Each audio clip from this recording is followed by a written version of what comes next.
guys, it's Sarah, and today I thought we would revisit some of my most anticipated releases for this year that came out in the first half of the year and see how I'm doing on reading those. So I thought this would be fun until I printed the list. I thought I was doing good. I was like, I'm going to print that list because I have all of them saved in a Word document and I highlight them when I read them. So like I can kind of see at a glance how many I've read versus how many I'm anticipating. And I really thought I was doing better than I am, but I'm not. So, I mean, I do have a few to talk about, definitely, but yeah, the numbers are not what I wish they were. Okay, so I have my list here. As you can see, there's not a whole lot of yellow. So between January and June is basically what I'm talking about here. Let me give you a full count of how many I had on my anticipated releases, and then we'll talk about how many I read. Okay, so between January and June, I had 25 books that I was anticipating. So these are the ones that were in my most anticipated seasonal videos that I do every season. And of those 25, I've read 5, and I'm currently reading one, like currently reading. Those are, nope. Those are not good. That's not good, guys. No, like, let's not even pretend. Okay, so if you want to see the full list of all of them, I will link my videos down below so you can go and check them out, but I'm only going to talk about the ones that I have read. So I'll be talking about, I guess, a total of 6 books today because I am in the middle of one. So I will talk about it a little bit and how I'm feeling so far. But yeah, I just wanted to let you know kind of like what my thoughts were on the ones that I have been reading. Okay, first one is Reminders of Him by Colleen Hoover. This one came out in January, and I loved this book. I loved it.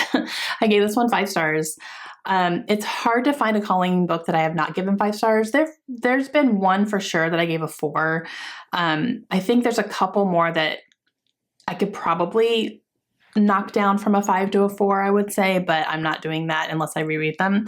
But this one was a 5, like hands down. I absolutely love this book. And this one follows a woman who is in jail. She has a daughter who she's obviously been separated from, and she's out of jail now, and she wants to go back and reclaim her daughter, basically. But everybody in this town does not want her to be a part of her daughter's life because of the reason that she's in jail. So she is trying to figure out how she can get her daughter back. She ends up meeting somebody in this town. They form a relationship, and it just kind of becomes like, you know, whose side is he on in this? Because now he has feelings for this girl, but he also understands and the you know, side of the people who don't want her to be part of her daughter's life. So it was a whole big thing.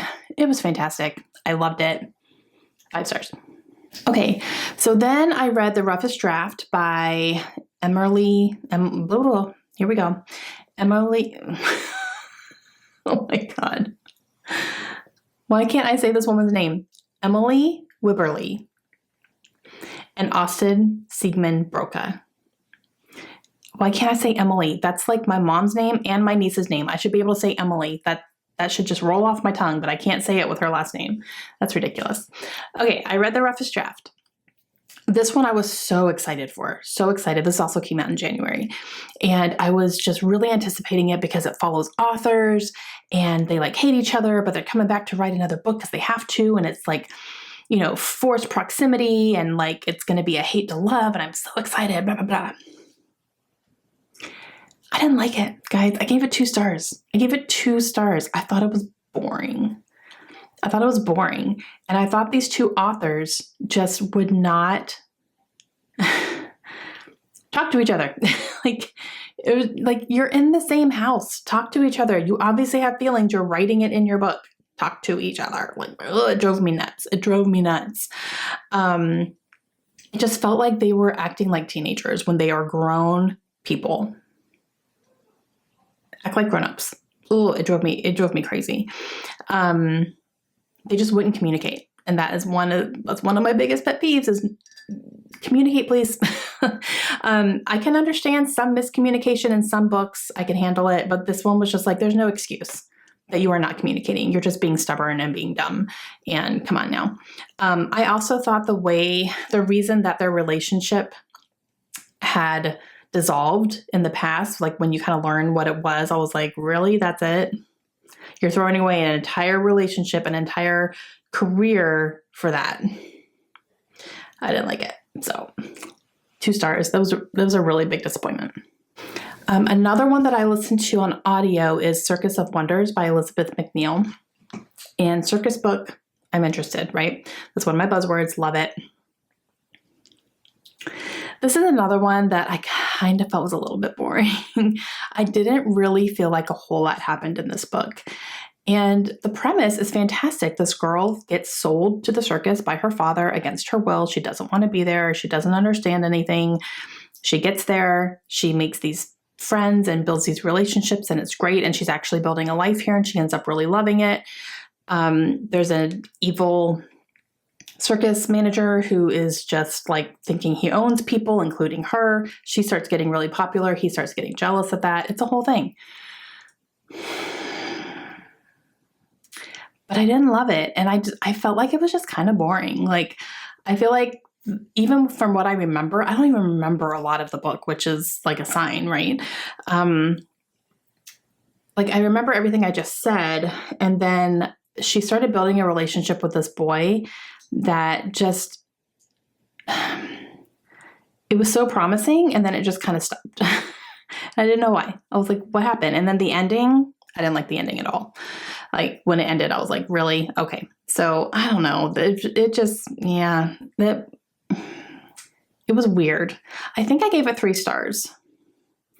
I think I did, but yeah, I don't know. It wasn't what I wanted it to be. And then during middle grade March, I ended up reading Kelsey Murphy and the Academy for the Unbreakable Arts by Erica Lewis. This is the first book in a new middle grade fantasy series, and I really enjoyed this book. This one I ended up giving 4 stars.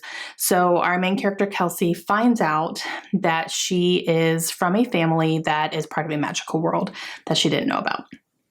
She ends up getting kidnapped, basically, and used for her powers to unlock something that's very dangerous. And she has no idea what's going on.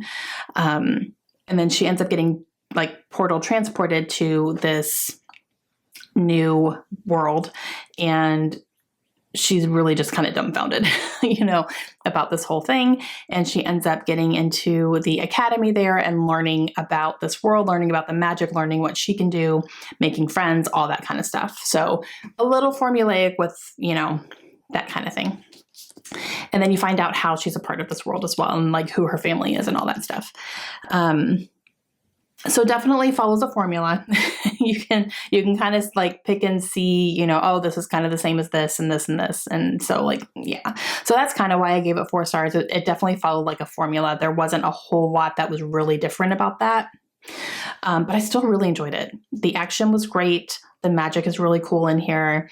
I'm definitely excited to read the next installment in this because this is the first book in a series. But yeah, I really enjoyed it. So middle grade fantasy. I love middle grade fantasy. So always happy to pick one up, and it was good. Okay, the last one that I completed, and I actually read this last year. I read it towards the end of last year, but it was on my most anticipated releases, so I'm counting it. That's The Golden Couple by Greer Hendricks and Sarah Pekkanen.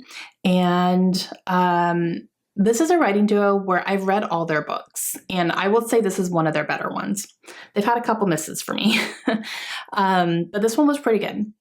So this follows a therapist named Avery, and she works in very unconventional ways.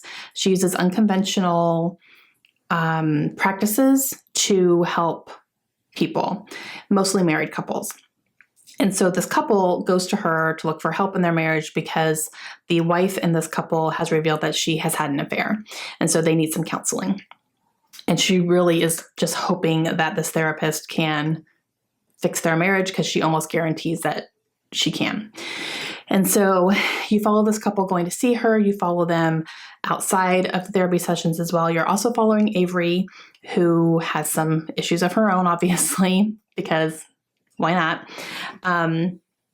And then you kind of see how everything unfolds along the way. And there's definitely twists and turns in here.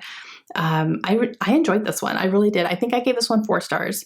It wasn't mind-blowing, but I really did enjoy listening to it. I listened to the audio and it was great. And yeah, so I think it was one of their stronger books for sure. Okay, and the last one that I can talk about, I'm currently reading, I'm 100 pages in, and that is The Marvelers by Danielle Clayton. This is another middle grade beginning to a brand new fantasy series. And so this one does involve like a magical academy, which is buzzword up and down for me. And this one, she knows about it. So a lot of people know about this. And she knows that she's going to this academy. She like actively tried to get in and she got approved.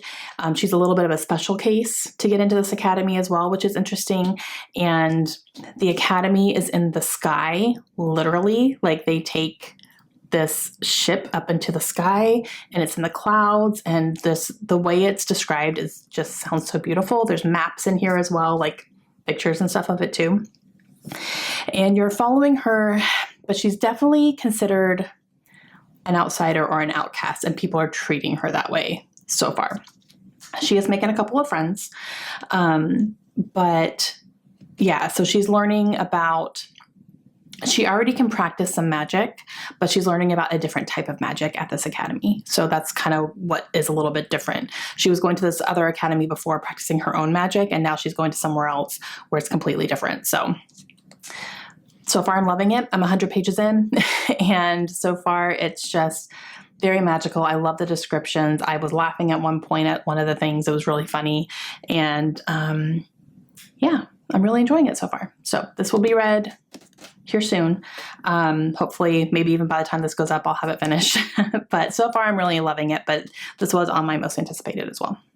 Okay, and I can say that of the 25, I own most of these books, you guys. I either have them on NetGalley or I have them physically. Some of them were sent to me from publishers and some of them I purchased. So like I have a lot of these books, most of them. There's only maybe 3 or 4 that I don't physically own yet. So yeah, I don't know.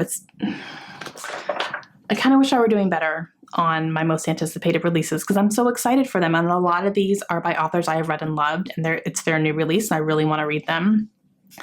So I think I need to concentrate a little bit more on some of these, especially the ones that I own. Definitely. So that might be a little bit more of a focus. I have a lot of focuses. It's fine. Everything's fine. I'm just going to drink a lot of coffee and just read a lot of books. I do think I want to get a couple more of these under my belt here, especially before I start ordering for the second half of the year, because I will be for sure. So let me know your thoughts down below. And if you check out my other videos on the full list of everything that I was anticipating this year, if you see anything that stands out to you, let me know. I most likely have it. And give me a little push, like give me a little poke, give me a nudge, give me motivation to pick some of those up. I would love to know your thoughts on that. And that's going to be it for me today. So hope you guys enjoyed it, and I will talk to you guys again soon. Have a great day.